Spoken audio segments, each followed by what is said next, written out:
Eu intitulei esse meu trabalhinho aqui de Vozes na Escuta da Escrita, de Rosa, né? Essas duas questões vão ser importantes, porque é preciso da escuta, né, para perceber essas vozes.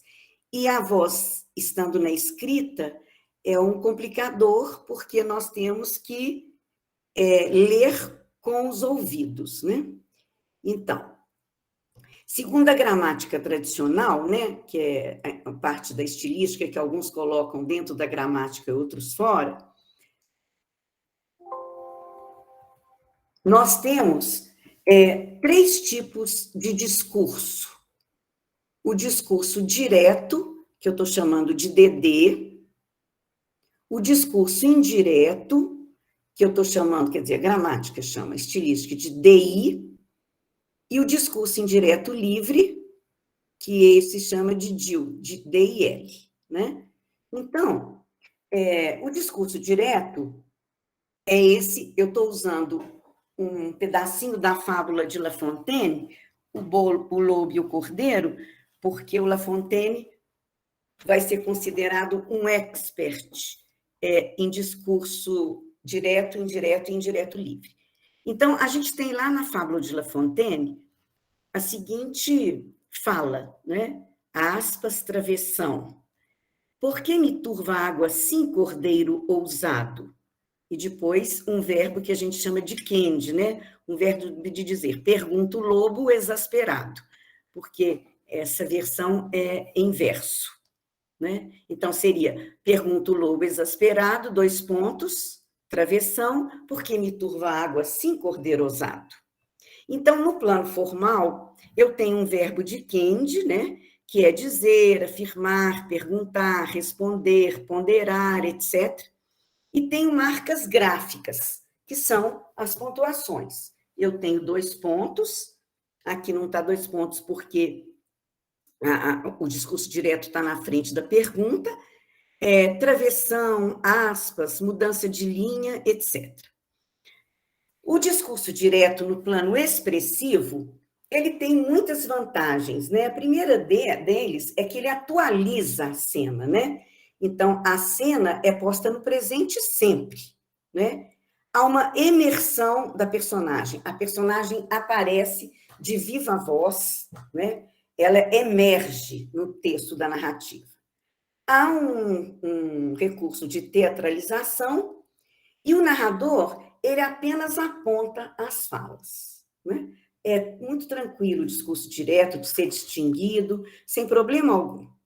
O discurso indireto, eu tentei transformar aquilo que nós vimos em discurso indireto.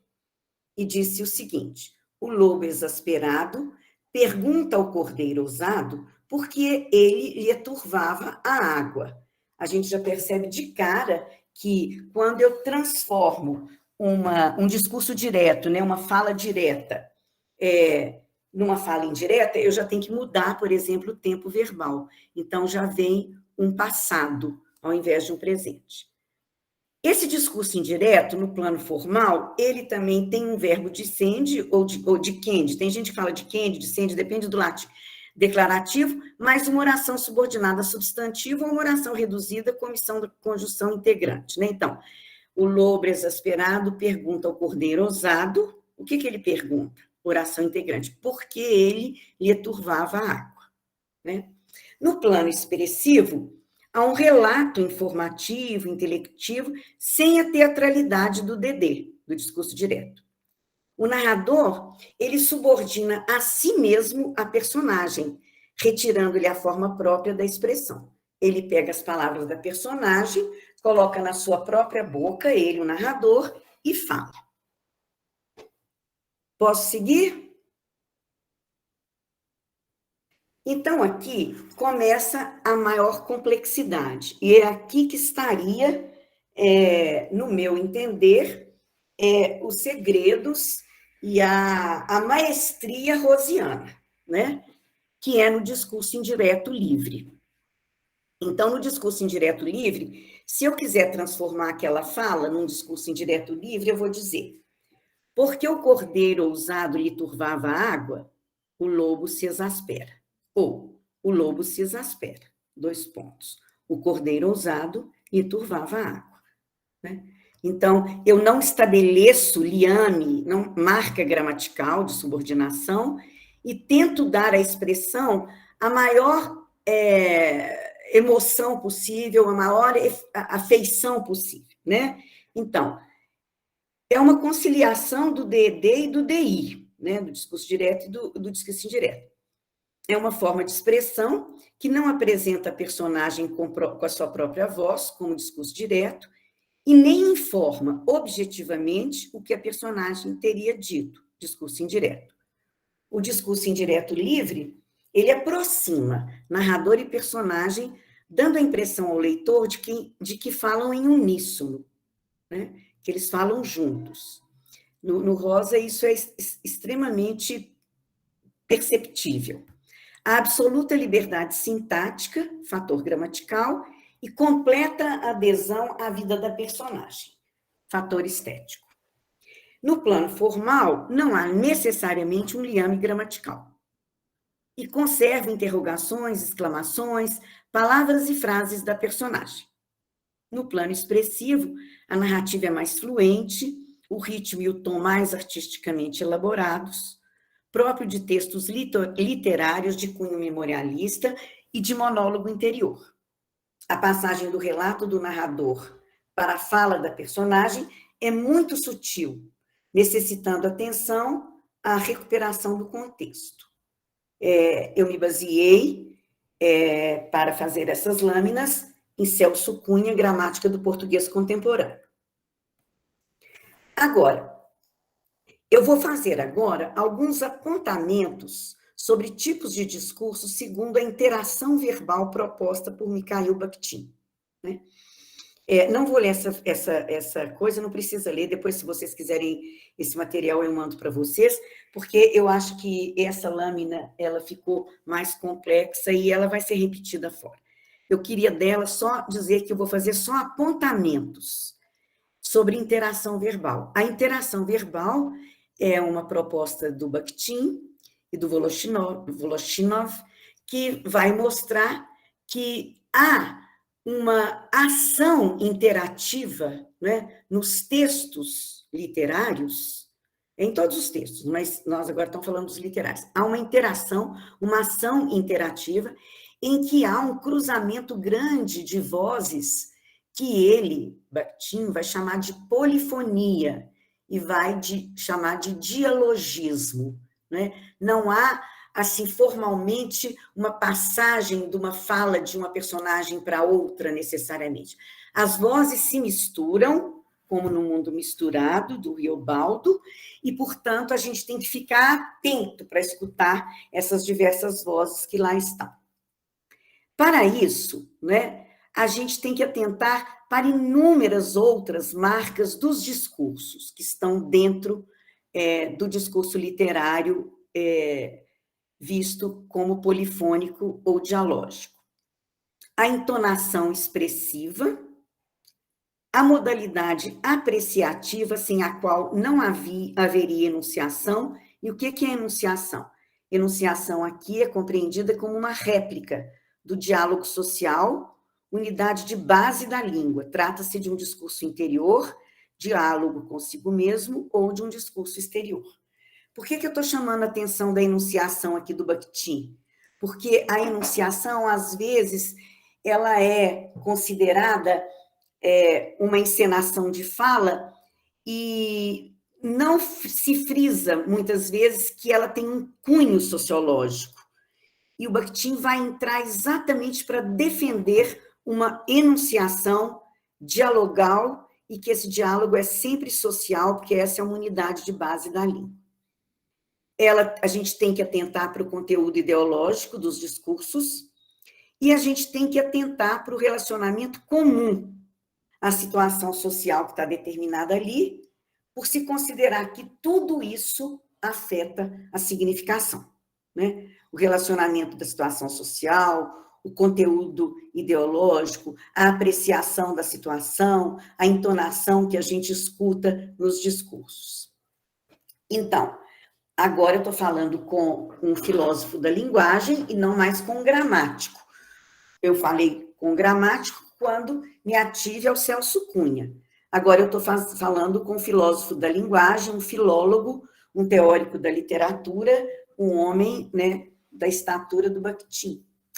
Então, isso tudo é dele, né? É claro que traduzido de uma maneira menos complexa, porque muita da complexidade também vem da tradução, tá? Então, eu vou falar um pouco sobre o discurso direto e o discurso indireto. Discurso direto livre e o discurso indireto. O discurso direto, ele conserva sua autonomia estrutural e semântica, sem nem por isso alterar a trama linguística do contexto que o integrou. Nós já vimos isso. A tendência fundamental, aqui está errado, viu, gente? Depois eu corrijo. Esse aqui é direto, não tem esse livre, não, é DD. A tendência fundamental da reação ativa ao discurso de outrem pode visar a conservação da sua integridade e autenticidade, né? Quando eu repito um discurso de outro sem mudar, eu estou zelando pela integridade e autenticidade dele. E a língua, né, o sistema linguístico, ele pode se esforçar por delimitar esse discurso com fronteiras nítidas e estáveis. 2 pontos, aspas, travessão, negrito, itálico. Quer dizer, o próprio Rosa vai usar, por exemplo, lá na fala do Dalberto, em algumas versões ele vai usar o negrito, em outras versões ele vai usar o itálico.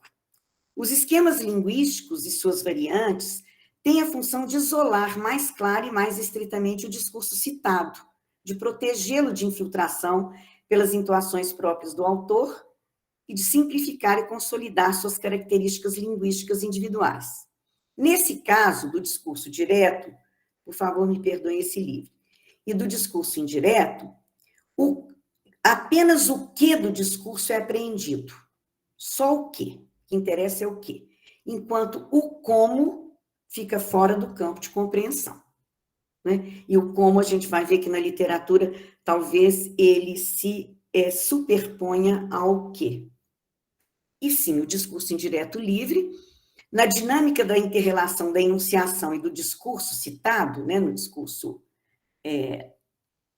tomado ipsis literis, faz que a língua elabore meios mais sutis e mais versáteis para permitir ao autor infiltrar suas réplicas e seus comentários no discurso de outro.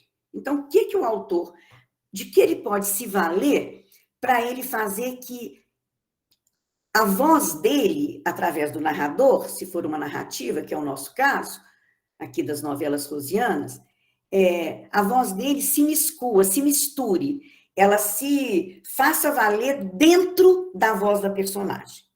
O narrador pode, deliberadamente, apagar as fronteiras do discurso citado, a fim de colori-lo com suas intuações, o seu humor, a sua ironia, o seu ódio, com o seu encantamento ou com o seu desprezo.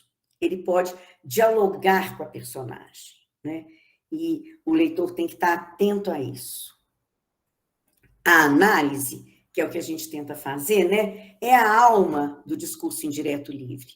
A gente tem que analisar, ou seja, a gente tem que esmiuçar, a gente tem que separar para depois juntar na interpretação aquelas vozes que, se a gente quer ouvi-las assim com detalhe, para depois fazê-las de novo misturadas, para virem a ter o efeito que o autor previu para elas, né? O discurso indireto livre é a forma última de enfraquecimento das fronteiras do discurso citado. O discurso citado é tomar o discurso do outro, que foi citado, e colocar dentro da narrativa. Os elementos emocionais e afetivos do discurso não são literalmente transpostos ao discurso indireto, na medida em que não são expressos no conteúdo, mas nas formas da enunciação.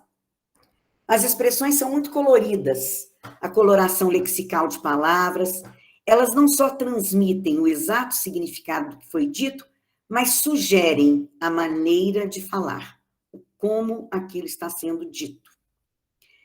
O discurso indireto livre faz apreender e transmitir a enunciação de outrem, enquanto expressão que caracteriza não só o objeto do discurso, o conteúdo, mas ainda o próprio falante, sua expressão. Sua maneira de falar, seu estado de espírito, expresso, por exemplo, na fala entrecortada, na escolha da ordem das palavras, na entoação expressiva, etc. Sua capacidade ou incapacidade de exprimir-se bem, etc. Assim, praticamente, cada palavra dessa narrativa que faz uso do discurso de outrem pertence simultaneamente, do ponto de vista da sua expressividade, da sua tonalidade emocional, do seu relevo na frase, a dois contextos que se entrecruzam, a dois discursos. O discurso do autor, narrador, irônico, gozador, etc., e o discurso da personagem, que pode não ter nada de irônico e gozador, por exemplo, né? Então, é um discurso, uma voz que está misturando a voz do narrador, é claro que o autor está atrás desse narrador, porque ele é que está dando essa voz ao narrador, e o discurso da personagem que o narrador está trazendo à cena.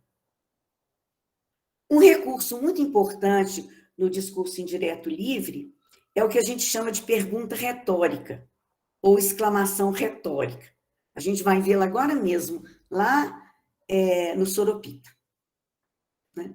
Como há nas relações sociais essa retórica, esse fenômeno, é especialmente interessante por causa do problema da sua localização contextual. Ele, né, esse fenômeno, essa pergunta retórica ou exclamação, ela situa-se na própria fronteira do discurso narrativo e do discurso citado. Usualmente é um discurso interior. E entra muitas vezes diretamente em um ou outro discurso. Assim, podem ser interpretados como uma pergunta, uma exclamação da parte do autor, narrador, mas também, ao mesmo tempo, como pergunta ou exclamação da parte da personagem dirigida a si mesma. O discurso indireto livre, longe de transmitir uma impressão passiva produzida pela enunciação de outrem, exprime uma orientação ativa que não se limita meramente à passagem da primeira à terceira pessoa, né, discurso direto para discurso indireto, mas introduz na enunciação suas próprias entonações que entram então em contato com as entonações da palavra citada, interferindo nela. Palavra aqui é discurso, tá, gente? É a tradução do Bakhtin, que está usando Saussure, parole, discurso. O discurso indireto livre apresenta uma combinação, não de empatia e distanciamento dentro dos limites da alma individual, mas das entonações da personagem, empatia, e das entonações do autor, distanciamento, dentro dos limites de uma mesma e única construção linguística. O sentido do discurso não existe fora de sua acentuação e entonação vivas. Então, o tom, a entonação, a acentuação são importantes. Daí a riqueza dessas leituras da roda de leitura. No discurso indireto livre, identificamos a palavra citada não tanto graças ao sentido considerado isoladamente, mas antes de mais nada, as entonações, acentuações próprias do herói, graças à orientação apreciativa do discurso. Nós percebemos que os acentos e as entonações do autor estão, se não interrompidos por esses julgamentos de valor de outra pessoa. O discurso indireto livre dá à sensibilidade sua expressão mais adequada. Né? Então, agora nós temos uma síntesezinha que eu tentei entre DD, discurso direto, DI, discurso indireto, e DIL, né, discurso indireto livre. O discurso direto teatraliza o discurso citado, mas não lhe fornece, ao mesmo tempo, o cenário, o meio emocional e espiritual de que tem necessidade para ser apreendido. O discurso indireto é muito analítico e inerte. As formas dos discursos direto e indireto são condicionadas por um verbo introdutório, disse, pensou, etc. Dessa maneira, o autor joga sobre o herói a responsabilidade daquilo que é dito. Pelo contrário, no discurso indireto livre, graças à omissão do verbo introdutório, o autor apresenta a enunciação do herói como se ele mesmo se encarregasse dela, como se tratasse de fatos e não simplesmente de pensamentos ou palavras. E o discurso indireto livre na literatura. O discurso indireto livre não é utilizado na conversação e serve apenas às representações de tipo literário. Aí, o seu valor estilístico ser imenso, né? Daí, né, o seu valor estilístico ser imenso. Para o artista, no processo de criação, né, então, Rosa, os seus fantasmas constituem a própria realidade. Ele não só os vê, como também os escuta. Ele não lhes dá a palavra como no discurso direto. Ele os ouve falar. E essa impressão viva, produzida por vozes ouvidas, como em sonho, só pode ser diretamente transmitida sobre a forma de um discurso indireto livre. É a forma por excelência do imaginário, né? Por isso, essa voz do discurso indireto livre, ela ressoou pela primeira vez no mundo maravilhoso de La Fontaine. Por isso, essa forma constitui um procedimento tão caro a escritores como Balzac e, mais particularmente, Flaubert, que são capazes de imergir, né? Então, eles mergulham e perder-se totalmente no mundo criado por sua imaginação. Isso tudo é do Bakhtin. E eu acrescento que essa voz seria de suma importância na criação de Rosa, cuja escrita precisa ser ouvida e escutada, né? É também unicamente a imaginação do leitor que o escritor se dirige quando usa essas formas. O que ele procura não é relatar um fato qualquer ou um produto do seu pensamento, mas comunicar suas impressões, despertar na alma do leitor imagens e representações vívidas. Ele não se dirige à razão, mas à imaginação. Eu completaria a intuição. Apenas a inteligência que raciocina e analisa pode tomar a posição de que o autor-narrador é quem fala no discurso indireto livre. Para a imaginação viva, é o herói que fala. A imaginação é a mãe dessa forma. A imaginação contenta-se de brincar com a língua por prazer. Isso tudo é Marxismo e Filosofia da Linguagem, um textozinho que eu mandei para vocês, né? Querem que eu pare um pouquinho para alguma pergunta? Nós vamos entrar agora no Rosa. Eu fiquei pensando no Gilson, que é um ator, como que a gente...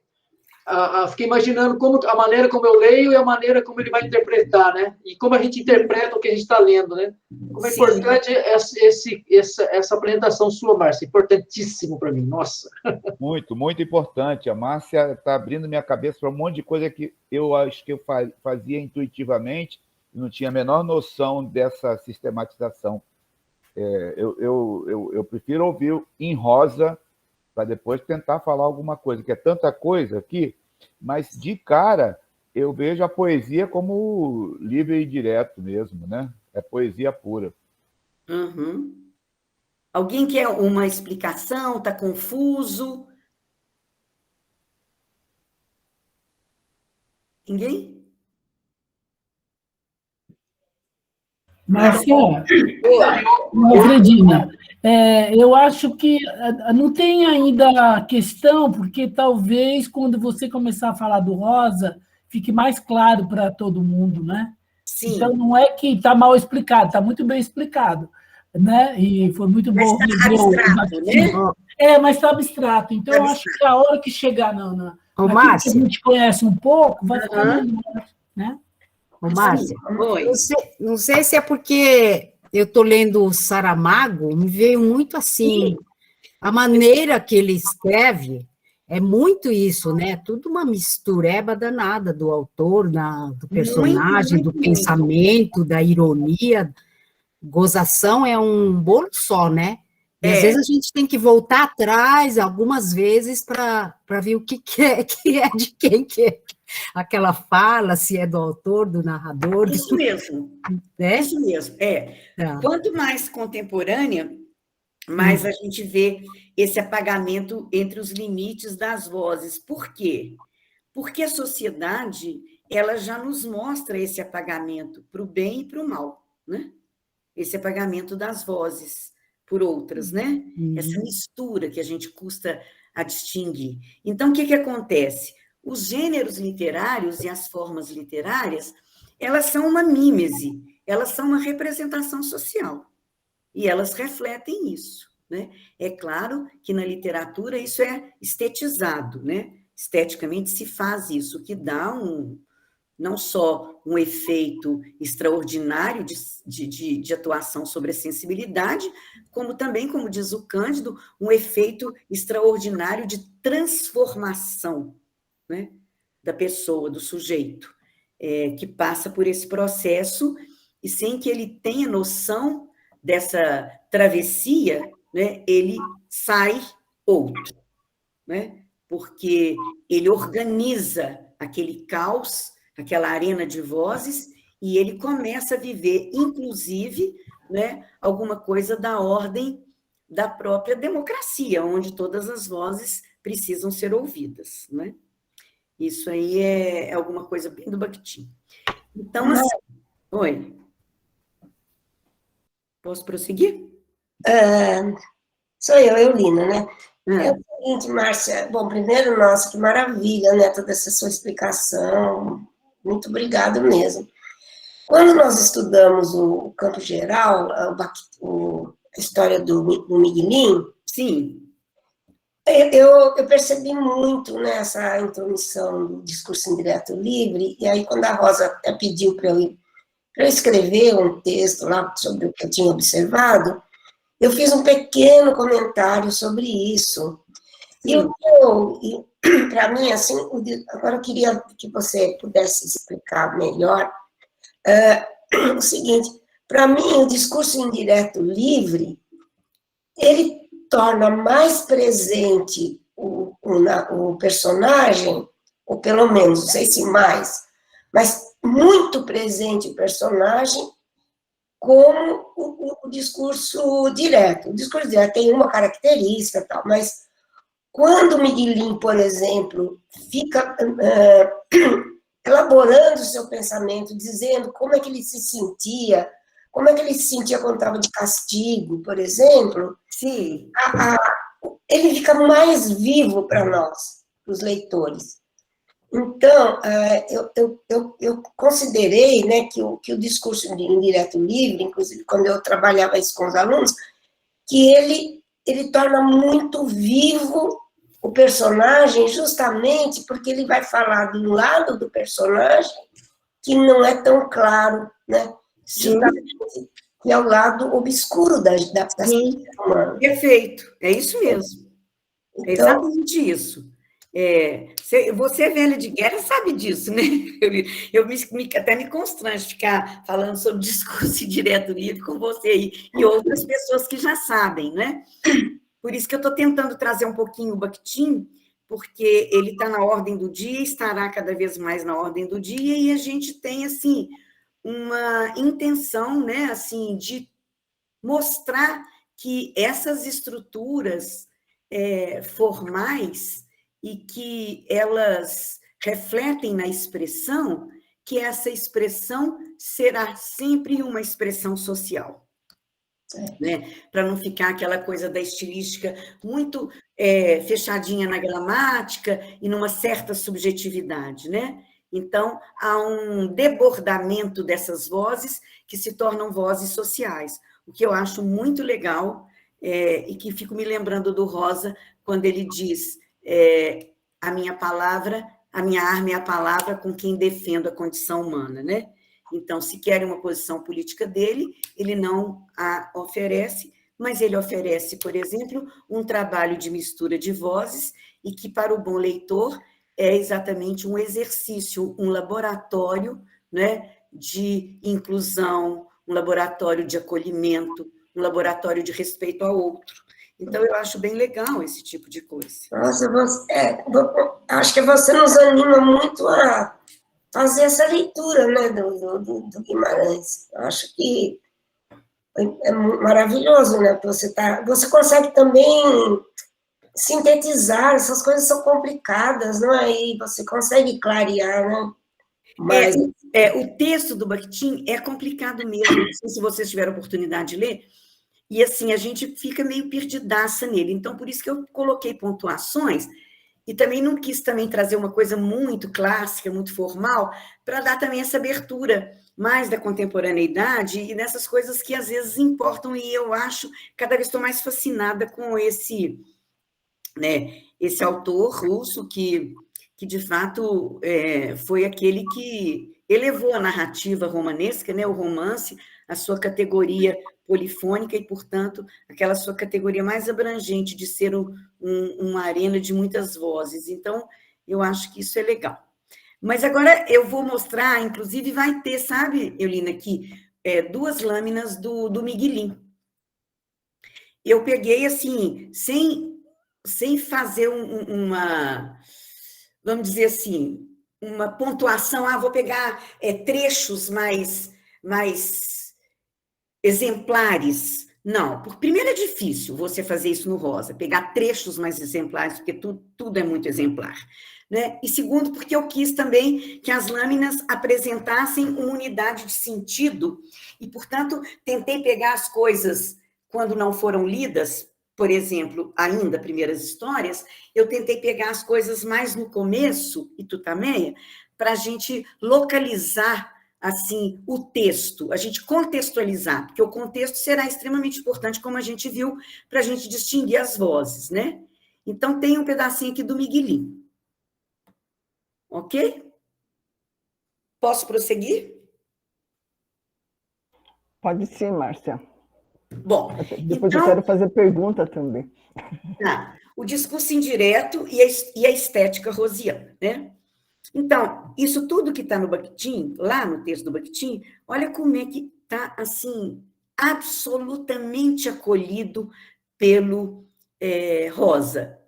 Eu não vou falar o contrário, porque em termos de diacronia, né, cronológicos, o Bakhtin vem muito antes do Rosa. Mas eu tenho alunos que estão desesperados, querendo saber se o Guimarães Rosa leu o Bakhtin, sabe?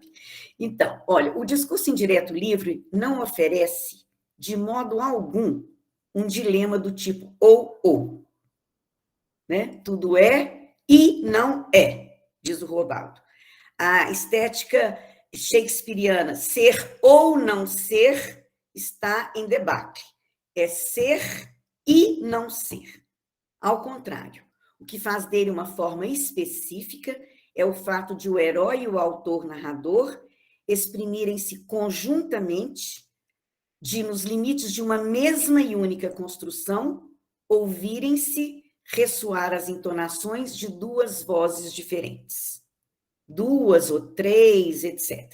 Como a gente vai ver num parágrafo longo, né, lá do Dão Lalalão, as vozes todas ali parecendo que estão em simultaneidade, parecendo que a gente está assistindo e ouvindo, né, aquelas conversas e aqueles pensamentos, né, aqueles monólogos interiores, que eu estou chamando também de devaneio. Há, no discurso indireto livre, um paralelismo de entonações, que eu acabei de dizer, né? A significação linguística dessa forma, ela reside no fato de que é preciso adivinhar quem tem a palavra. E muitas vezes, um adivinha que é um e o outro adivinha que é outro. E nós, muitas vezes, não vamos saber resolver essa questão, porque tudo é e não é. O discurso indireto livre funciona de rosto descoberto, embora tenha 2 faces como Jango, né? Não é à toa que os 2 meninos se encontraram no Rio de Janeiro, né? No Rio, que tem o nome em homenagem a Jango. Então, a gente vai às leituras de Rosa, em nossa roda, para a escuta do texto rosiano, né? Eu tirei todos os textos da ficção completa que vocês tiveram a delicadeza de nos mandar, e por isso ela está aí nesse fundo, né? Então, é o seguinte, nas narrativas literárias, isso ainda é do Bakhtin, o discurso é composicionalmente expresso pelo aparecimento de um narrador que substitui o autor propriamente dito. O discurso do narrador é tão individualizado, tão colorido e tão desprovido de autoritarismo ideológico como o discurso das personagens. A posição do narrador é fluida e, na maioria dos casos, ele usa a linguagem das personagens representadas na obra ou da personagem que também se fez e se faz narrador, narradora. Então, eu vou tomar o primeiro texto, que eu sou absolutamente encantada com ele, por conta da dicção feminina dada à narradora de Esses Lopes. Então, ele está em Tutameia. Ouçamos Flauzina, ou melhor, Maria Miss, que é a narradora de Esses Lopes. Então, a maestria, né, do nosso autor, do coração, é de encarnar, né, uma fala, uma dicção, uma entonação feminina, e assim, absolutamente contemporânea em relação né, aos direitos da mulher, quando ele faz a Flauzina narrar. Então, Esses Lopes. Eu vou ler para vocês perceberem, né? Aqui não tem distinguido nem DD, nem DI, nem DIL. Não tem. Aqui é um discurso todo DIL, todo, né? Porque é ela falando, não tem nenhum travessão, nada, ela diante de nós falando, igual o Riobaldo, diante de nada, tira os que o senhor ouviu, só que ele ainda tem um travessão, né? Mas, gente, de má paz, deles quero distantes léguas, mesmo de meus filhos os 3, livre por velha nem revogada não me dou, idade é a qualidade, amo um homem, ele vive de admirar meus bons préstimos, boca cheia d'água, meu gosto agora é ser feliz em uso, no sofrer e no regalo, quero falar alto, Lopes nenhum me venha que as dentadas escorraço.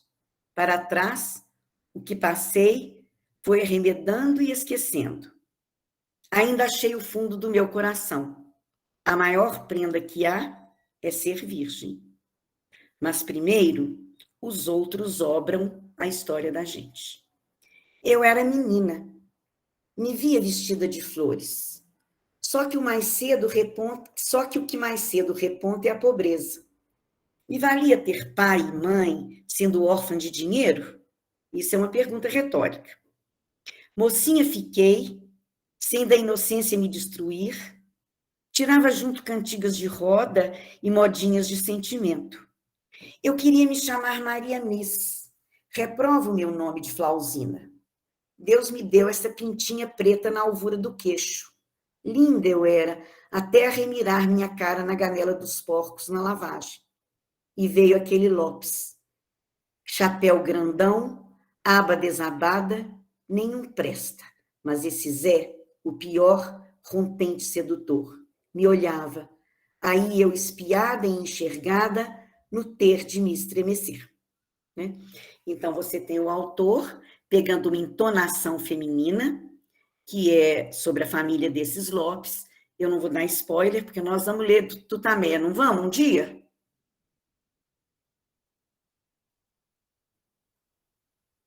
Vamos sim, Márcia, claro.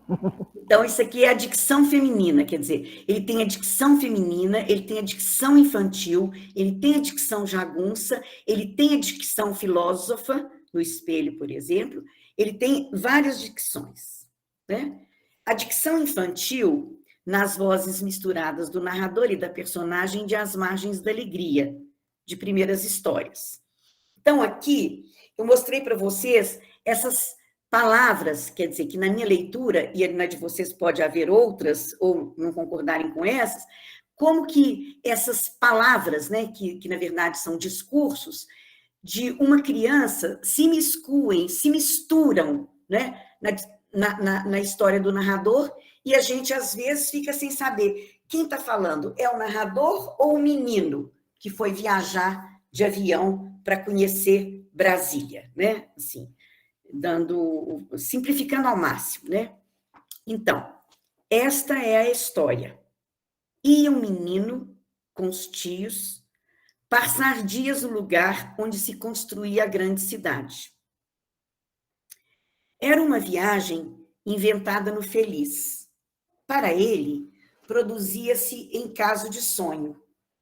Saiu ainda com o escuro, o ar fino de cheiros desconhecidos. A mãe e o pai vinham trazê-lo ao aeroporto. A tia e o tio tomavam conta dele, aí já vai usando os diminutivos, justinhamente. Sorria-se, saudava-se, todos se ouviam e falavam. O avião era da companhia, especial de 4 lugares. Respondiam-lhe a todas as perguntas, né? Então, essa ênfase no todas, né? É a impressão do menino. Até o piloto, né? Isso também é a inclusão do menino. Conversou com ele. O voo ia ser pouco mais de 2 horas. O menino fremia no acorsou alegre de se rir para si, confortávelzinho, com jeito de folha a cair. A vida podia, às vezes, raiar numa verdade extraordinária. Mesmo o afivelarem-lhe o cinto de segurança, virava forte afago, de proteção, e logo novo senso de esperança, ao não sabido, ao mais. Assim, um crescer e desconter-se, certo como o ato de respirar, o de fugir para o espaço em branco. Um menino viajando de avião. E as coisas vinham docemente de repente, seguindo harmonia prévia, benfazeja, em movimentos concordantes. As satisfações antes da consciência das necessidades.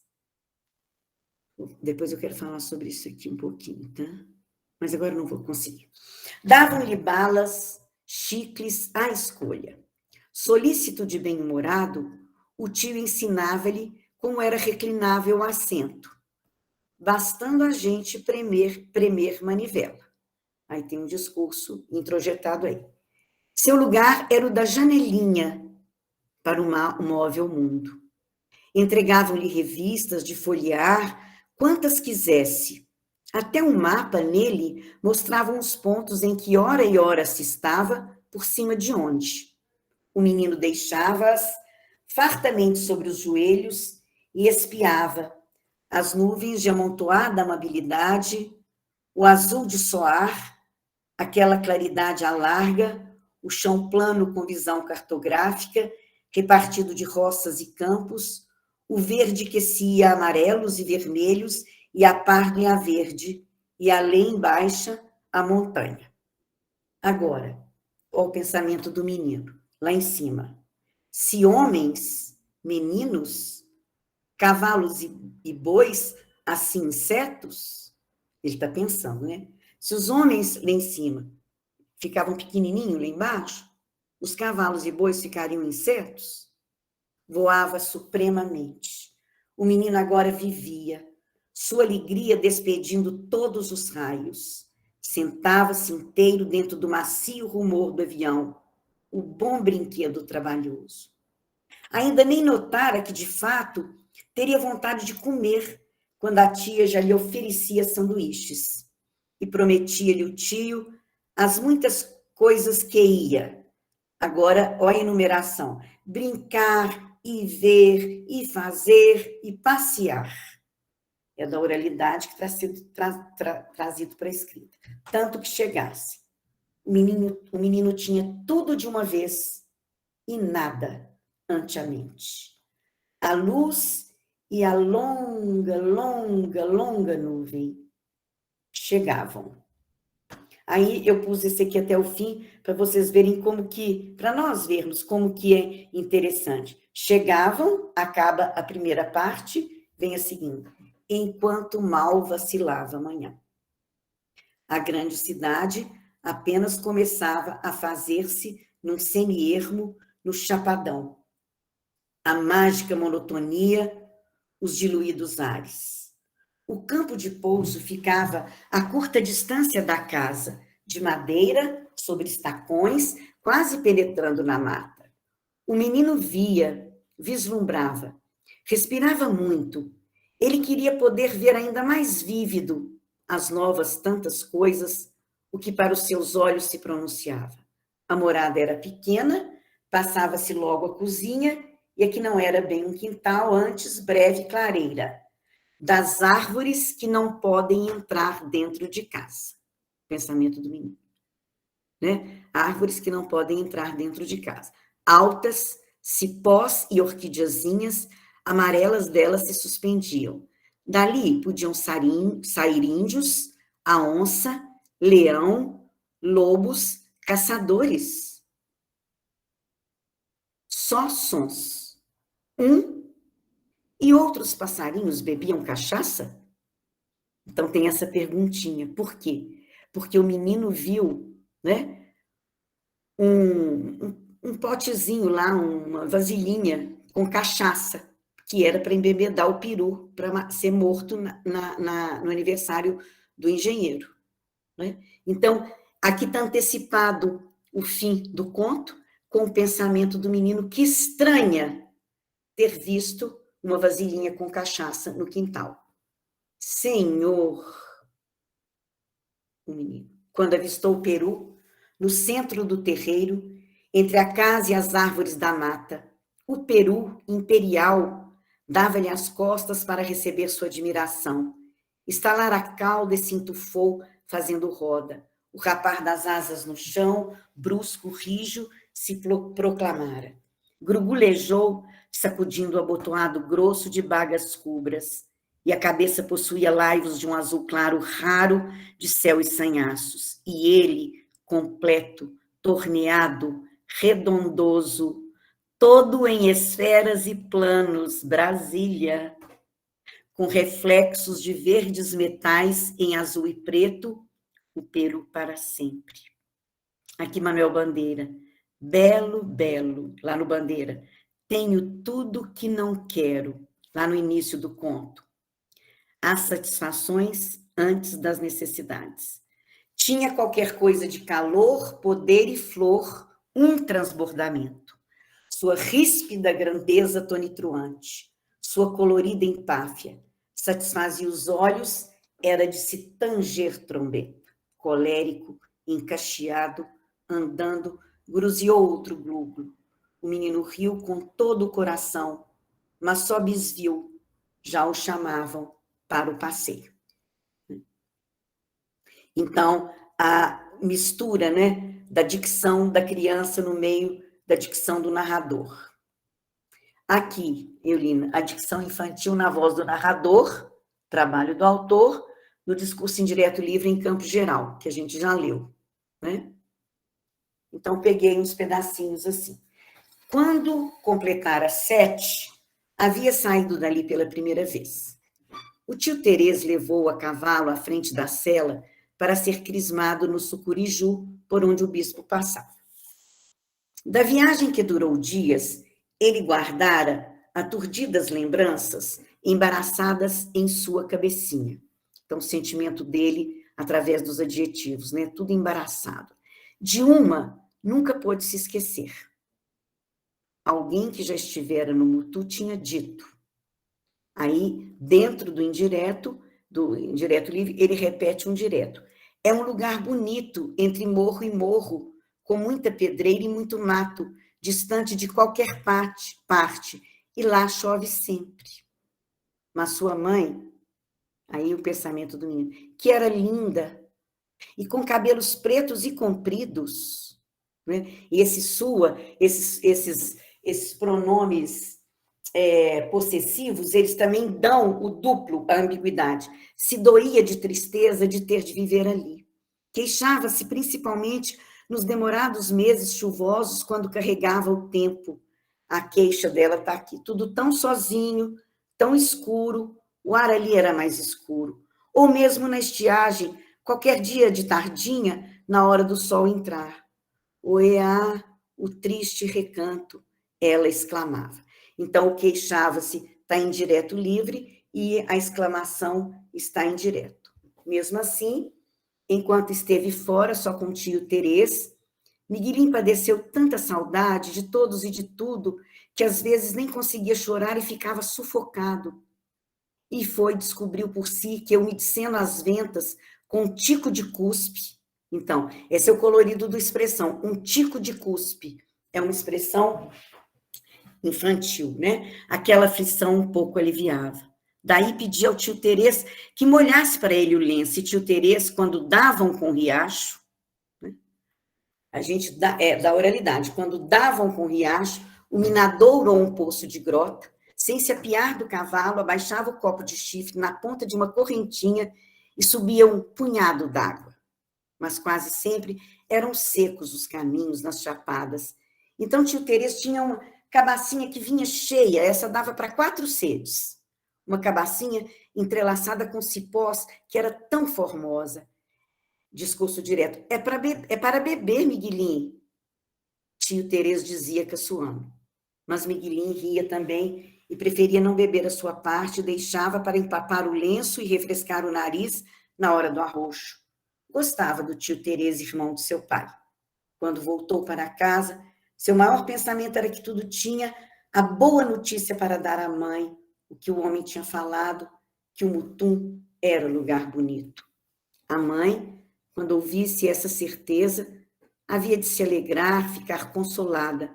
Era um presente, e a ideia de poder trazê-lo desse jeito de cor, como uma salvação, deixava-o febril até nas pernas. Tão grave, grande, que nem o quis dizer à mãe na presença dos outros, mas insofria por ter de esperar. E assim que com ela só, abraçou-se a seu pescoço e contou-lhe, estremecido, aquela revelação. A mãe não lhe deu valor nenhum, mas mirou triste e apontou o morro. Dizia, direto, estou sempre pensando que lá por detrás dele acontecem outras coisas que o morro está tapando de mim e que eu nunca hei de poder ver. Era a primeira vez que a mãe falava com ele um assunto todo sério. No fundo de seu coração, ele não podia, porém, concordar, por mais que gostasse dela, e achava que o moço que tinha falado aquilo era que estava com a razão. Então, esse dela, sua, aquilo, são palavras que reúnem muitas dicções, né? Sem partido, sem tomar uma direção assim, precisa. Não porque ele mesmo, Miguelim, né?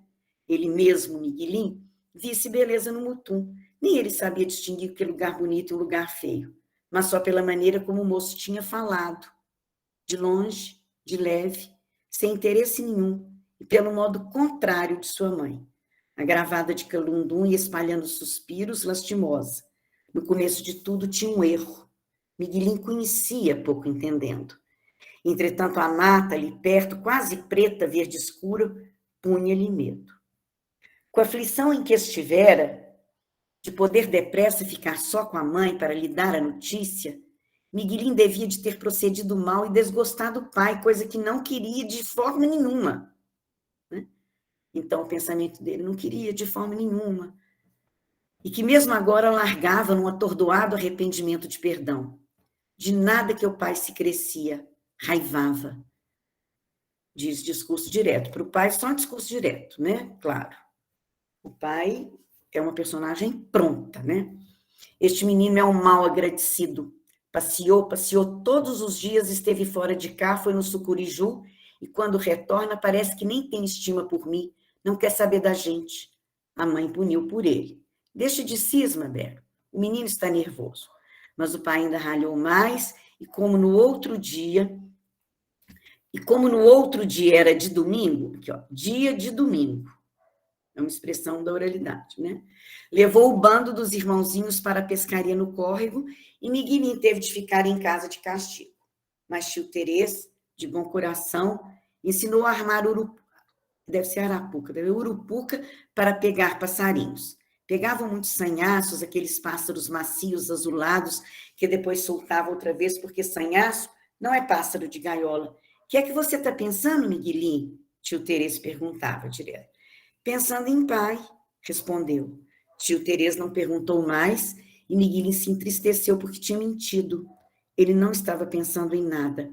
Estava pensando só no que deviam sentir os sanhaços quando viam que já estavam presos, separados dos companheiros, tinha dó deles. E só no instante em que tio Terês perguntou, foi que aquela resposta lhe saiu da boca. Mas os sanhaços prosseguiam de cantar, voavam e pousavam no mamoeiro, sempre caíam presos na urupuca e tornavam a ser soltos, tudo continuava. Relembrável era o bispo.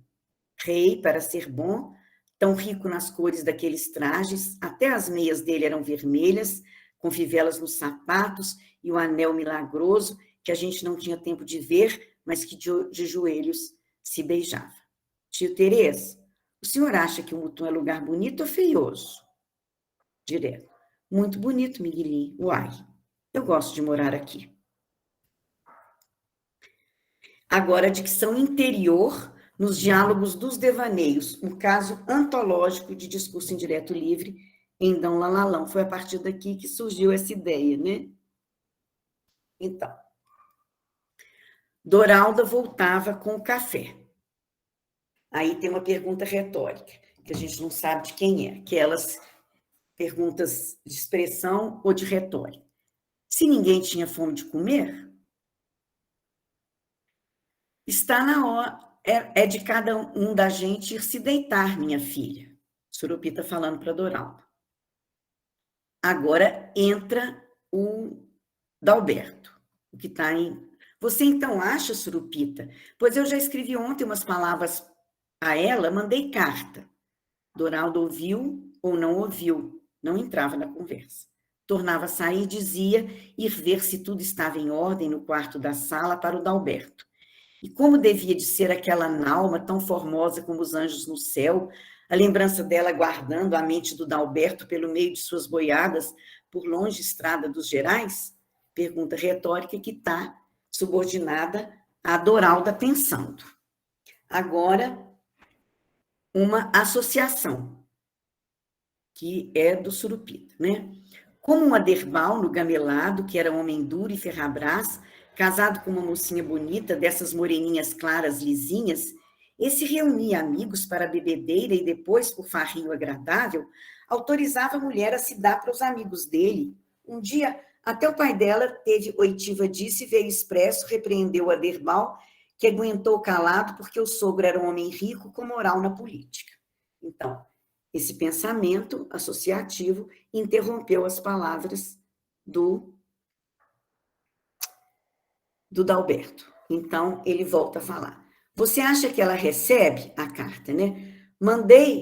Botei no envelope para a casa da Quelena. Ao enquanto, o Dalberto dizia aquilo, lá na Rua dos Patos, em Montes Claros, aí vejam o devaneio. O que podia estar fazendo a Nalma com que homens? Nisso o Dalberto não pensava, não via. Se visse na ideia, havia de estar padecendo, como se, agora por agora, Doralda não vinha, ele, Soropita, ia ver, ela estava no quarto do Dalberto, na cama, já toda sem roupa, estava de todo ponto esperando o mengável, mas ao ver Soropita, muito se espantava. Aí dentro do devaneio dele, o discurso direto dela. Aí eu pensei que é para eu ficar bem.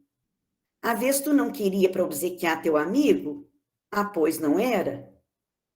Então, né, o delírio. E Soropita carregava até nos braços para seu quarto, cruzavam no corredor com Dalberto, que espantava, que não entendia, e as roupas perfumadas... Aqui eu tinha que tirar. E as roupas perfumosas, o vestido, o corpinho, a saia branca, as meias, as calcinhas com rendas, os sapatos dela tinham ficado no quarto do Dalberto, e ele, Soropita, não alcançava coragem de ir lá, de voltar lá para tudo buscar. Volta o Dalberto. A possível dela aceitar que eu escrevi, Surupita, já tem o meu pouso já resolvido, que vou tomar conta de uma fazenda de seu Remígio Bianor, nas voltas do Abaeté. Lá ninguém não conhece a gente. Lá juntos, vida nova, a gente conserta. Soropita, senhoreante, chamava Doralda. Sem retardos ela vinha, suave e airosa sobre singela, tinha estado arrumando o lampião no quarto do Dalberto. Soropita promovia que ela saudasse o amigo logo de boa noite, né? Então, indireto. E que pudesse esperar por ele Soropita no quarto deles, de casados, que ele não dilatava. Aí Doralda cumpria o realce normal nos prazeres de agradar a ele, se despedia. Né? O que era e o que não era? Aí começa a vir uma voz, né, também da comunidade que está na cabeça deles. O que era e o que não era? Ao então, um touro que está separando uma vaca no calor, simples se só desconfia de outro touro perto, parte de lá, urra, avançando para matar com uma fúria definitiva do demônio. A própria competia? Isso tudo é pergunta retórica. Tanto que o meu, o teu, um cavalo bom eu empresto, mesmo de estimação, o figuro. Súcia de todos, irmãos repartindo tudo, homens e mulheres em coragens em amores, cujos abala quem safado for. Vida nova, Surupita, consoado, volta o Dalberto falar. O Dalberto desprevenido e correto em fato daquela gente sem escrúpulos e os compromissos de bordel. É isso, gente. As referências são essas, o Marxismo e Filosofia da Linguagem, do Bakhtin, a Gramática do Português Contemporâneo do Celso Cunha e a ficção completa do João Guimarães Rosa. Ok?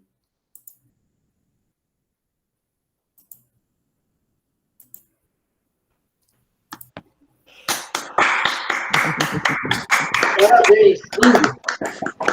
Parabéns.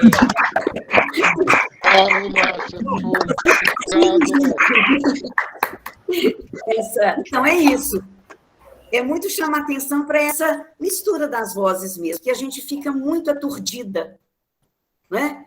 E a gente tem que tentar ver se a gente puxa os fios de um ou outro, o que é impossível, né? Porque senão seria um horror também, a gente sair puxando o fio e fazer, vamos dizer, contabilidade das vozes. Seria terrível, porque é exatamente esse misturar-se, né, que faz essa estética que eu acho, sinceramente, gente, que é a maior do mundo.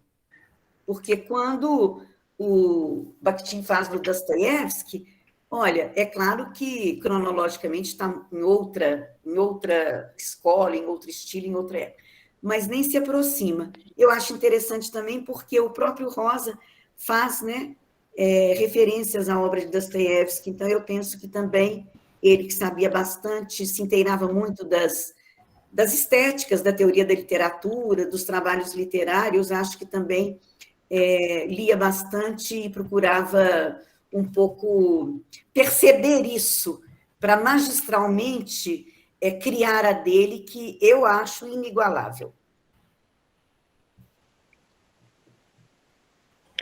Bom, está aberta a sala para todos. Posso falar? Pode.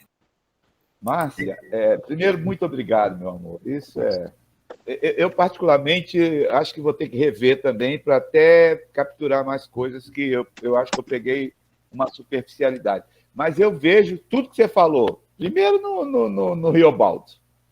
O Riobaldo é dentro da cabeça dele o tempo todo. Agora, eu fiquei pensando no que nós vamos começar a ler agora, o Cara de Bronze, aí é maldade. Ele abusa com isso tudo. Ele abusa disso tudo. E ele faz uma coisa, Márcia, que eu não sei denominar, vocês são da letra, do português, podem saber melhor que eu, que é o narrador flutua, passa a ser uma outra pessoa que não é um personagem, é como se fosse uma outra personalidade de narração. ele faz isso nesse que nós vamos ler agora, né, que é o Cara de Bronze. Impressionante. Isso tudo dentro de um discurso muito livre. Não é, né? Eu fiquei impressionado com isso. Eu também não dá para ficar aprendendo, quando você vai fazer teatro, a teorizar demais. Mas, com certeza, quando você vai falando, eu fui vendo o desenho do meu trabalho nesse trabalho que você apresentou. Impressionante esse discurso livre do Riobaldo o tempo todo, indireto. E como ele consegue, o Rosa consegue fazer isso, prender a gente, o espectador, o tempo todo na leitura dele. Eu estou ainda para processar, mas primeiro agradecer e apontar que tudo isso dentro do Corpo de Baile existe, do Grande Sertão, mas nessa Cara de Bronze, aí ele explode completamente. Obrigado. Eu não poderia falar com nenhum conhecimento bem sobre Cara de Bronze. Eu confesso em família, uma família de 62 pessoas hoje assistindo, que eu tenho muita dificuldade com Cara de Bronze. Eu confesso. Eu quero estar aqui na roda exatamente para ver se quebro isso. Eu acho que fica um pouco muito de poesia, muitas alusões, meio de roteiro e tal. E aí eu quero ver como é que isso, porque pode ser uma coisa... Eu acho que é uma coisa experimental. Assim, depois a gente vai falar nisso. Mas, assim, como lá tem muito discurso direto, porque todas as vezes que abre, né, uma didascália, que é a personagem vai falar, vaqueiro, isso assim, 2 pontos, ele fala, isso é direto.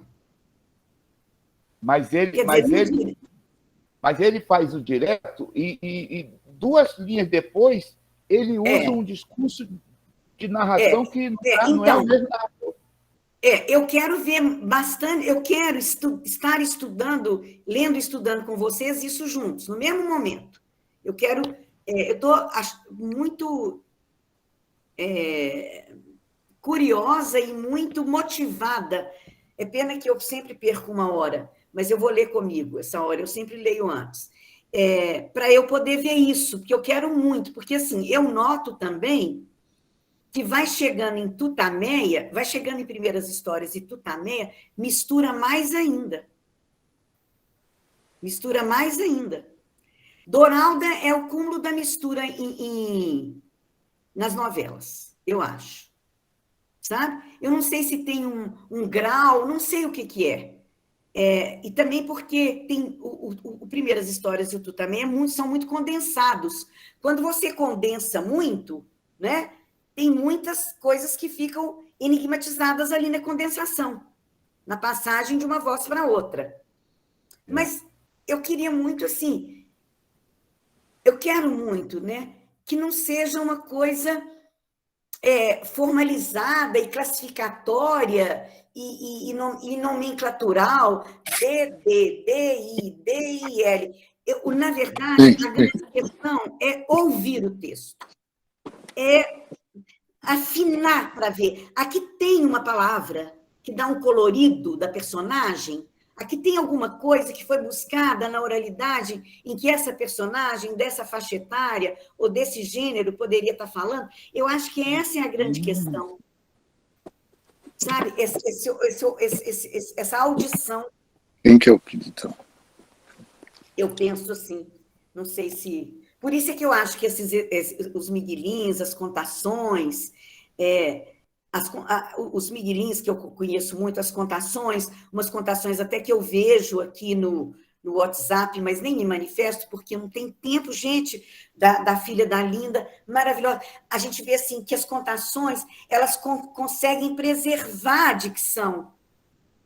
E é difícil você extrair uma dicção da escrita. É difícil. Extrair a dicção da escrita. Porque uma coisa é você, né, o Jean e todos da música, uma coisa é você extrair a dicção de um canto. Mesmo assim, há dicções e dicções. Porque se eu vejo Cajuína cantada pelo Caetano, não é a Cajuína que a Elba Ramalho canta. Não é outra. né? Mas mesmo assim você... Agora, na escrita é mais complicado. Então, essa audição, eu acho que o que interessa não é ficar sabendo se é D, DI, DD. Vocês estão entendendo? É, na verdade, estarmos bem propensos a essa escuta. Só mais um, desculpa, gente. Assim, mas a própria personagem do Cara de Bronze, para mim, o Rosa cria essa mística. Ele cria, o personagem Cara de Bronze está dentro da cabeça dos outros personagens. Eles vão criando místicas. E aí eu acho tão sensacional isso. Mas, desculpa, eu acho que eu estou complicando o que já não é simples, né? Márcia, não sei se tem alguém inscrito, Regina, pode falar? Não, pode, eu ia falar para você fazer a pergunta que você fez aqui. Eu fiquei encantada de te ouvir, como sempre, e fiquei me fazendo uma pergunta, até escrevi aqui no chat, né? Será que o Rosa quis mostrar o quanto dos outros nos habita de maneira assim, misturada mesmo? Porque nós vamos vivendo e vamos absorvendo, nós estamos imersos em discursos, é isso, né? E a gente às vezes diz coisas que os outros nos disseram, diz coisas que nós ouvimos, dizemos coisas que nos lembramos do nosso jeito, não é? Então, assim, essa questão da alteridade, que é cara, o Bakhtin também, não é? Sim, exatamente. Eu acho que é isso mesmo, Euni. Né? Nós somos muitos, né? Nós somos constituídos de discursos da nossa subjetividade e de discursos do contexto social que nós habitamos, que nos habitam. E aí a capacidade dele de escutar isso e transformar isso em texto, em arte escrita, em literatura, é uma coisa absolutamente extraordinária. Né?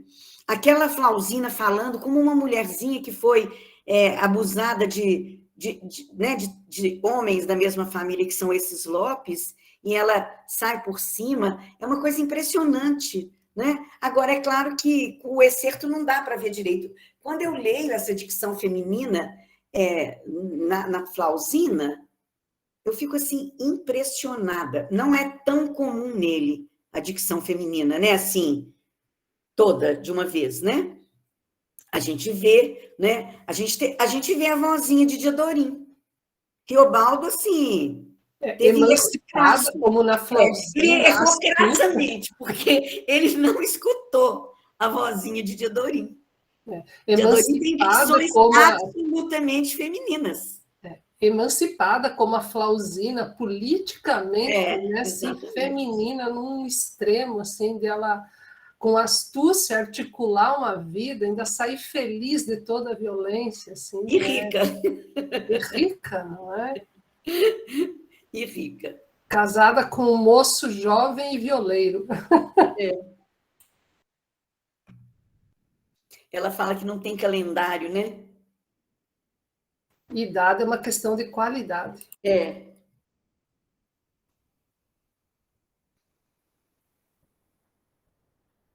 Para eu que venho da teoria do imaginário, escutar o que você disse, que o discurso indireto livre, como ele usa aí, é por excelência o discurso do imaginário, me deixou assim, fechou disso. E o devaneio, né, no Freud, o devaneio, e tem a ver também com aquele negócio que eu falei com vocês, de amanhecer invertido, no catre, lá na cama.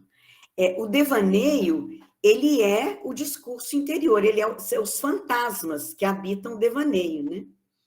Então, a gente vê os fantasmas do Soropita, ele pega um fato e ele contextualiza na vida dele, com a Doralda com o Dalberto, etc., etc. E é incrível como que o autor, né, o Rosa, como ele passa de um para o outro com uma sutileza que o leitor tem que ficar muito atento, né, para perceber, né, essa questão. Você sabe que ontem eu vi um filme de 1977 chamado Teutua, está disponível no stream do Belas Artes, e trata do ciúme. E eu fiquei pensando o tempo todo, vendo o filme, numa intertextualidade com o Soropita, os fantasmas que habitam, as deformações que ele vai fazendo de tudo, assim. É um filme um filme, deixa eu ver que eu estava lendo a direção, um filme do Armando Domingos de Oliveira, o diretor. Ah, é do Todas as Mulheres do Mundo. É exatamente o mesmo. Já que a Euli falou sobre filme, eu posso comentar uma coisa que me impressionou ontem também, que eu assisti um filme ontem, né, que a TVT passou, que é o filme Lavoura Arcaica, filme de 20 anos atrás, do Luiz Fernando Carvalho, e me impressionou, agora você falando, e tudo que a Márcia apresentou para a gente hoje, eu vou ter que ler de novo o livro Lavoura Arcaica, porque mudou tudo aquilo que eu vi depois que eu vi o filme, né? Porque aquela interpretação, Raul Cortez, dos atores ali, né, que é totalmente diferente daquilo que eu tinha imaginado, que eu tinha trazido, né? O Raduan Assar, ele trabalha um pouco com isso também, né? Trabalha muito com isso, né? A voz do pai imiscuída lá no filho, a questão incestuosa e aqueles fantasmas todos daquele discurso que passa de um para o outro, sem que a gente perceba, né? E depois a gente vai acumulando aquilo e percebendo, né? Aquelas vozes todas que vão se sucedendo ali, porque elas estão postas em simultaneidade. A grande questão é essa. A arte, né? Assim, a técnica, digamos assim, do Rosa, que eu acho mais extraordinário, é colocar em simultaneidade, porque o sistema linguístico nos obriga a um código linear, né? É um fonema depois de outro, é um morfema depois de outro, é uma palavra depois de outro, é uma frase depois de outro, um parágrafo depois de outro.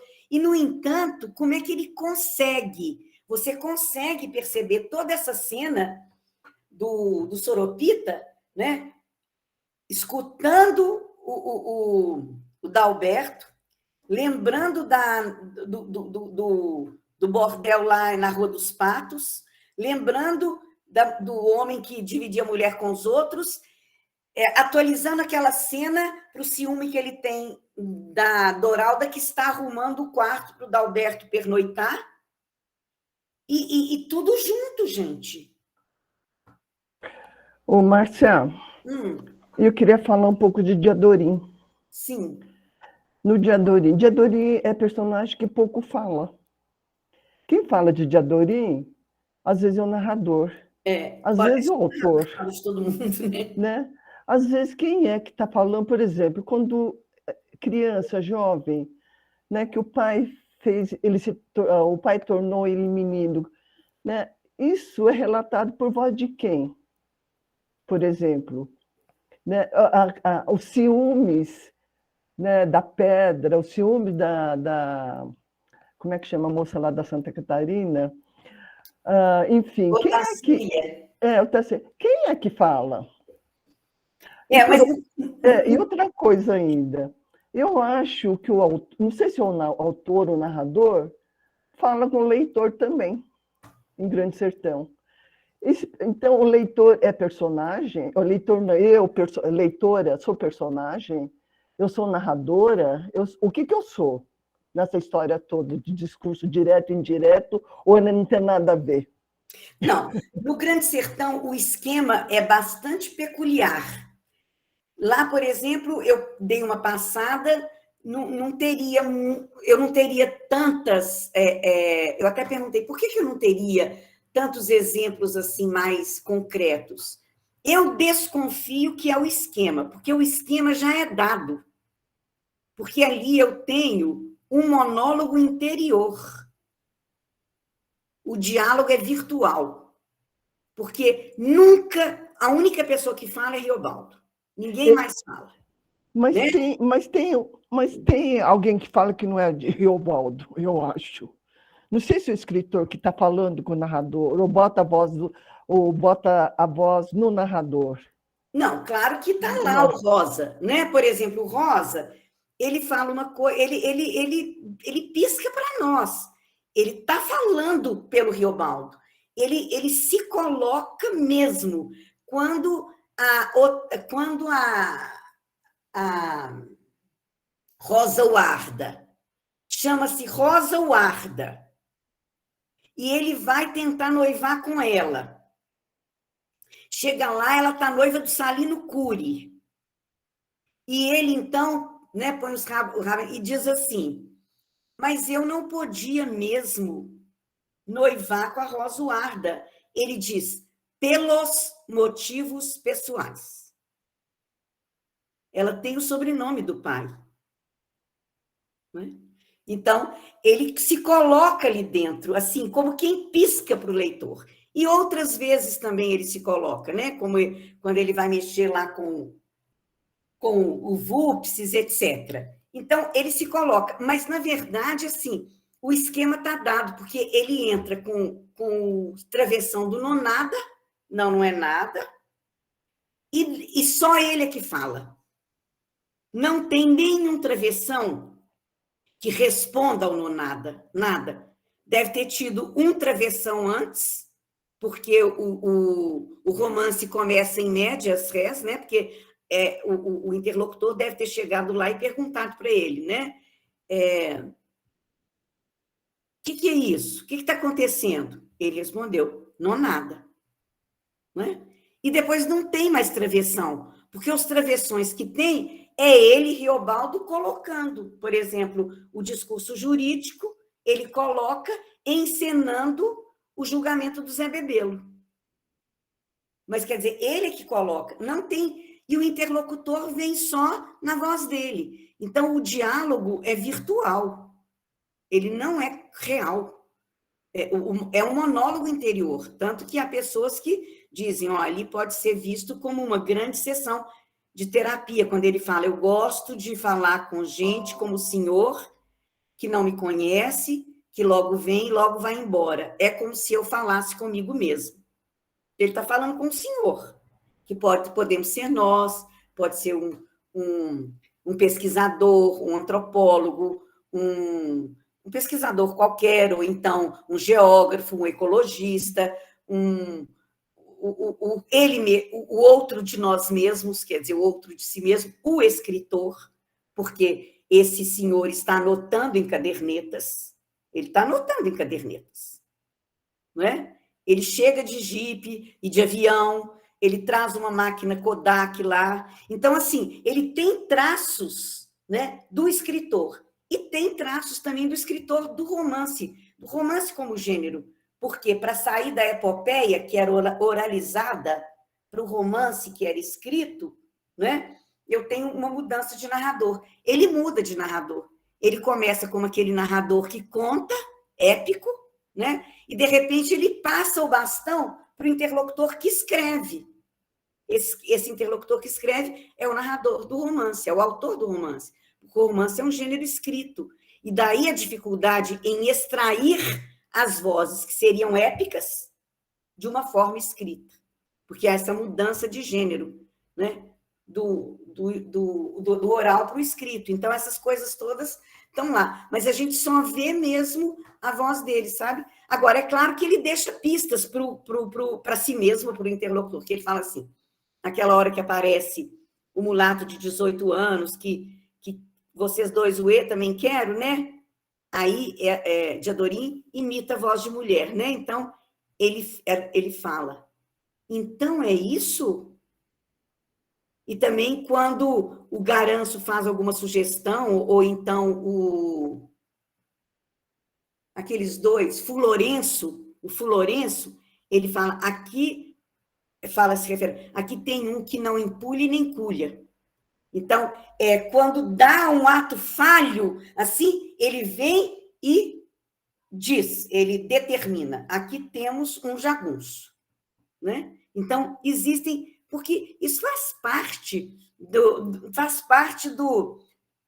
dança do autor. O autor dança com a linguagem, né? Ele dança com a linguagem, ele está dançando com ela uma valsa, depois ele volta e vai dançar alguma outra ritmo. Ele vai fazendo essas coisas. Conhece muito a linguagem. É preciso de ter uma capacidade de observação e um conhecimento, assim, extraordinário, porque, inclusive, ele faz isso, inclusive, com categorias gramaticais, com palavras de outras línguas, né, com outras dicções.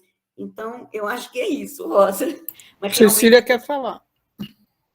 Oi, Cecília. Estou falando muito, Oi. né? Não, imagina, Márcia, obrigada. Não, eu quero pôr lenha nessa fogueira. Não, porque a minha tese é A Voz das Vozes, uma leitura bakhtiniana de Grande Sertão Veredas. E eu considero, como o Riobaldo é um personagem de ficção, ele congrega inúmeras vozes sociais. Tanto que a gente, quando lê o romance pela primeira vez, pelo menos eu, quando li as primeiras vezes, eu nunca achei que Riobaldo tinha matado alguém a sangue frio. Me passou, porque você se envolve com ele, e aí você vai lendo e vai vendo que ele foi um cara que teve muitas transformações.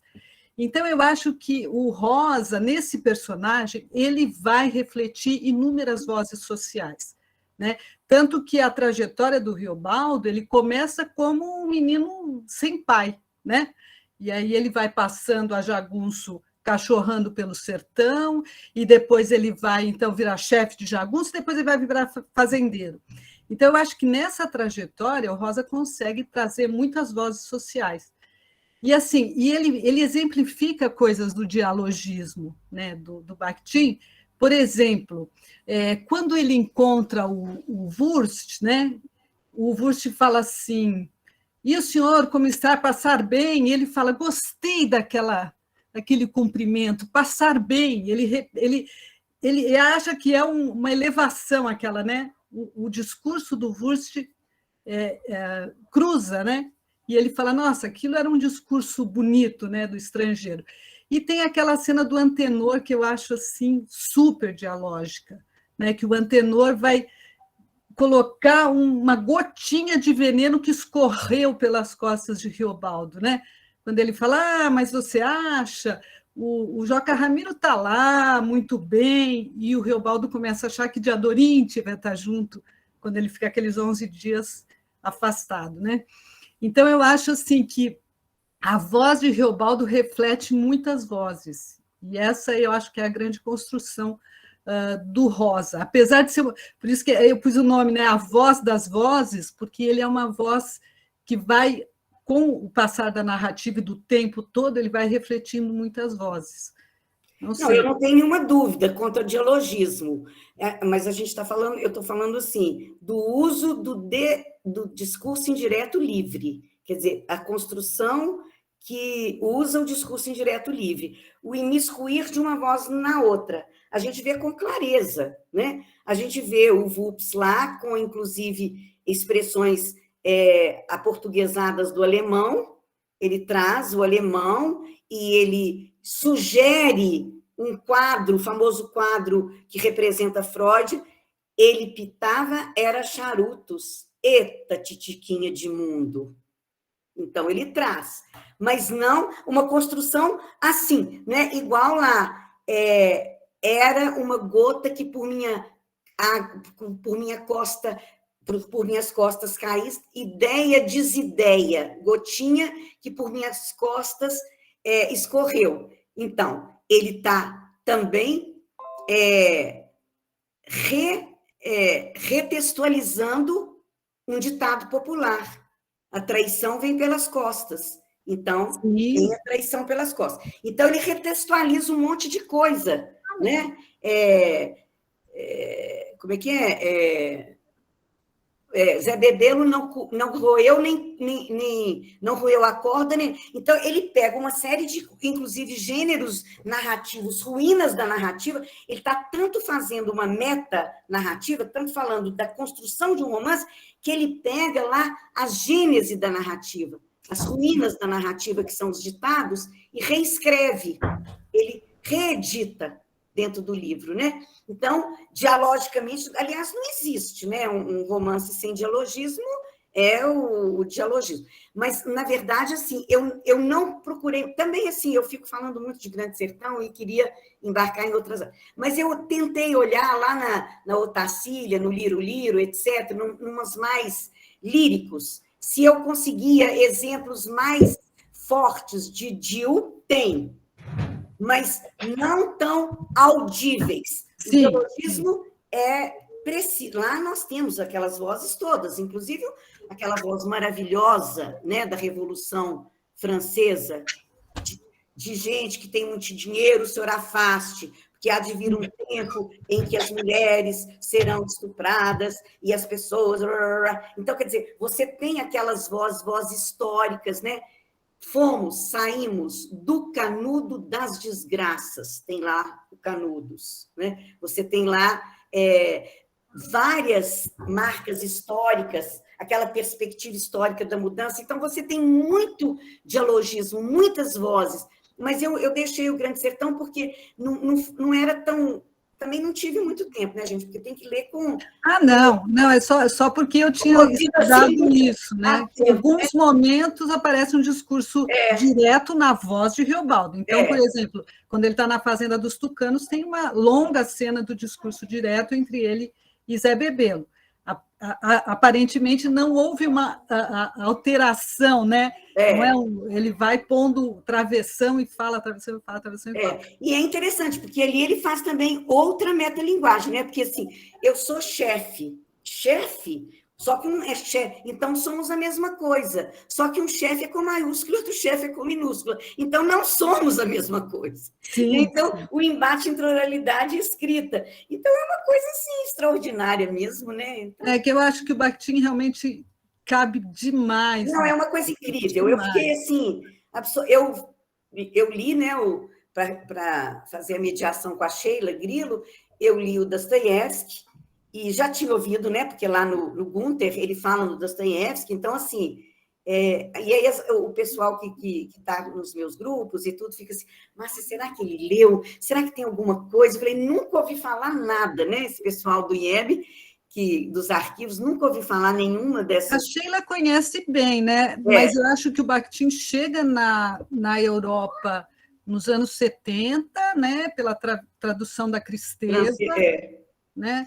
E mesmo assim é um Bakhtin dizem que muito alterado. Muito alterado. Agora, nos anos 90, 2000, acho que até 2012 saiu a obra completa dele, toda foi toda reavaliada por uma equipe, né? E saiu agora a obra completa. Tanto que o Marxismo e Filosofia da Linguagem é do Volichkov, que é a tradução. Esse aí é a tradução dela, né? Essa é a tradução dela, e tem um ensaio dela super bom também. E os eu tenho esse aí que eu tenho em arquivo, mas eu usei o outro porque eu tinha mandado para as pessoas o outro, né? O que eu consegui o PDF, então eu passei para a Rosa o do Bakhtin, a autoria do Bakhtin, né? Da UCITEC, e aí falei, não, vou consultar esse mesmo. A 34 está publicando tudo com tradução do Paulo Bezerra e tal, é super bom. Mas, assim, o Bakhtin tem muita coisa da cultura popular. Então, quando ele estuda cultura popular, por exemplo, no Rabelais, você pode fazer um paralelo muito grande com o Rosa. Como que o Rabelais, né, chegou àquilo e o Rosa também, né? Eu acho que é um teórico que eu acho maravilhoso, que com o Rosa tem muito a ver mesmo. Bom, gente, estamos no horário. Eu acho que durante a leitura do Cara de Bronze, como disse o Gilson, nós vamos estar reavendo tudo que a Márcia falou e tentar entender mesmo, né, a forma como o Cara de Bronze foi escrito, né, com que a Márcia conversou. Eu acho que a gente vai conseguir dialogar bastante, né, e é isso. Gilson, você tem toda razão quando você fala que Cara de Bronze é o discurso direto e indireto livre na íntegra mesmo, né? Então, para os colegas novos que queiram participar do WhatsApp,